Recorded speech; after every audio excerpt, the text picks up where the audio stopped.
If you are a grotard, that's what you are. You are stupid.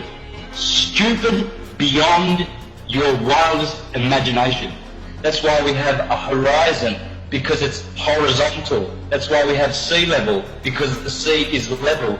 It's not curving. You cannot call it sea level. You will call it sea curve. That's why we have tectonic plates and not tectonic bowls, because those tectonic plates are just that, flat plates. Check out the Suez Canal, 120 miles, no curvature. It never overflows, it never drains. And to all those astrologers out there who think they are astrologers, teaching heliocentrism, like Laura Eisenhower, the granddaughter of her grandfather, the president of the US, calling herself a heliocentric astrologer. No such thing exists. From a very young age, wondering why the heck did I land in the Eisenhower family. I was faced with the opportunity to go to Mars. Some people wonder, why the heck didn't you go to Mars?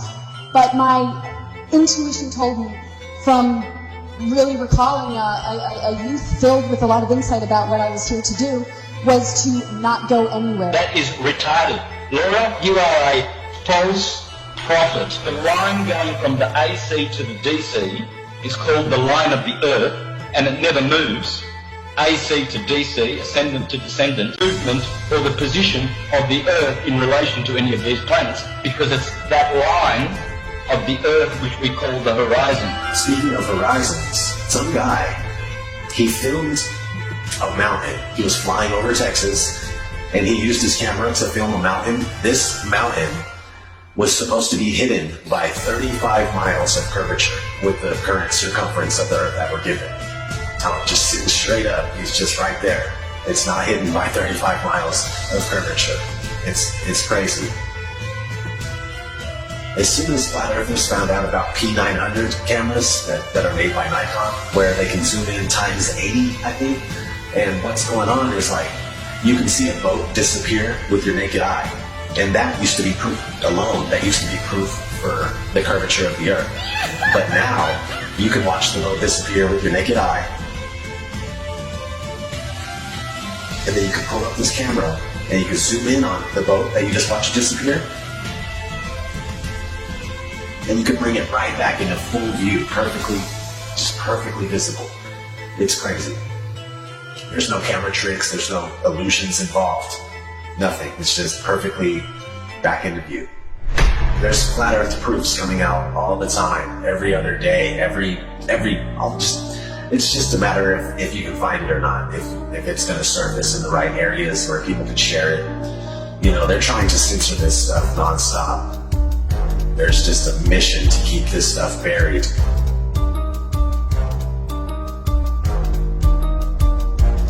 I got mad love for all the flat earthers, man. Since day one, everybody's been doing their part, putting in work, and just picking up where they're finding slack, they'll pick it up, you know what I mean? Like, there's no spot in flat earth that is not covered. They're covering their zone, their quadrants, and they're just taking care of business, man. And if it wasn't for you, if it wasn't for all of us, we wouldn't be where we're at with this flat earth thing, man. They wouldn't be so scared. They wouldn't be trying to cover it up at every turn, stop it everywhere we look. Each and every single flat earther out there has played their part. And we wouldn't be where we're at if it wasn't for you. We wouldn't be heavily censored. They wouldn't be scared to debate us. They wouldn't be trying to censor us at every turn if it wasn't for you guys and you wonderful women exposing flat earth with all your might, all your power. All the glory to God. What a wonderful world we live on. So beautiful. There's pilots coming out all the time too, and they're attesting to the fact that you can't find any curvature. Ask any airline pilot what the shape of the Earth is. When they're done laughing at you, they'll tell you it's a sphere. That's not, no, the ground looks to us like it's standing still. Did you notice any curvature while we were up there? No. No? What'd you see while we were up there? Just the blue sky, white clouds. Yeah, is it flat or? Pretty flat. Pretty flat? Yeah. Okay, thank you. I was reading a lot of stuff on the flat earth. Okay, yeah. True. It's true? Yep. Okay, all right, cool. All right, God bless, brother. Did you notice any curvature while we were up there? Curvature? No. No? There's no curvature? It's just all Breaking news. NASA finally did it. They finally did it. They're finally live streaming the Earth spinning from outer space. The world is celebrating. This one will go down in. Is you convinced? Well, if you didn't fall for that, then why would you fall for this? Maybe you just never paid attention. When you do pay attention, you start to notice things. Are you paying attention? They are not flying around a curve heading to outer space. They are flying over a stationary, flat plane. Stop falling for the illusions. Every rocket goes up and then levels out. Most of NASA's rockets launch from Florida and head towards the Bermuda Triangle. Well, besides the occasional... Many crashed satellites have been reported the world over, and the one thing they all have in common is giant helium balloons attached to them. Of course, satellite technology is real. We get our weather information, communication equipment, and even some internet service from them. Look up Google Loon, for example. It's not that they wouldn't use the magical floating satellites if they could. It's that they don't physically exist, nor does the globe. They have been sending these up one at a time since it all began. I will allow them to explain it. He got a patent on that in 1950, and those early balloons were so large they didn't have any way to launch them, except they actually launched them from aircraft carriers. Modern scientific ballooning was born. It was also the genesis for NASA's newly developed super pressure balloon. The reason for super pressure ballooning is they have absolutely stable altitude, day, night, and it doesn't matter how cold the atmosphere is. They are sealed. So your shape is always the same, you always displace the same amount of air, and therefore you have the same amount of buoyancy all the time. This day-to-night altitude stability allows super pressure balloons and the sun.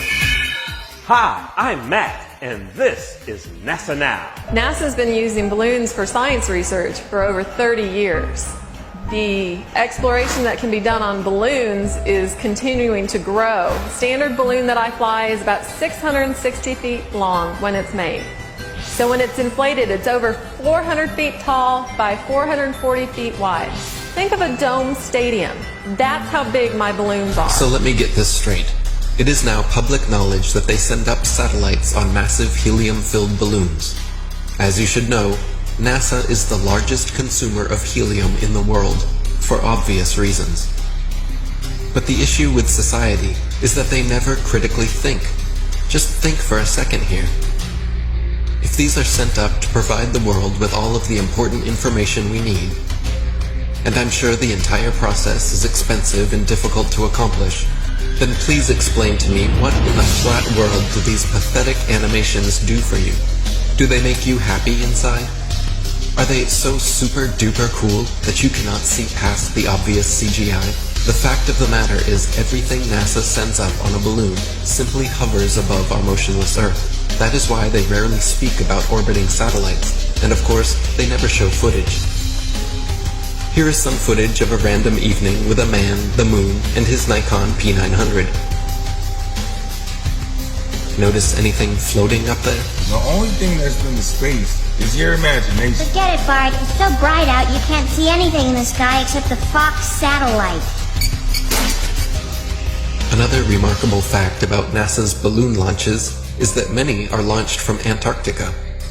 Is it because we cannot travel past certain parallels to witness their launches with our own eyes? What else are they hiding from us over there?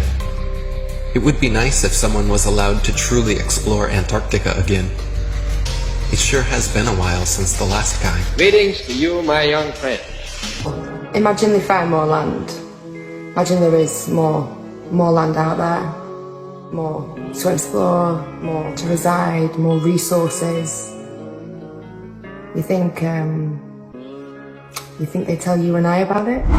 How's that make you feel? The timeline goes as follows. So in 1955, Operation Deep Freeze starts. And when Admiral Richard Byrd gets back, he comes on live television and tells us he found more land the size of North America. They quickly start NASA, President Eisenhower calls over the Nazi traitors, Operation Paperclip, to start the upper space mind control program. Don't look out there. Look up here. Look, everybody. We're going to the moon.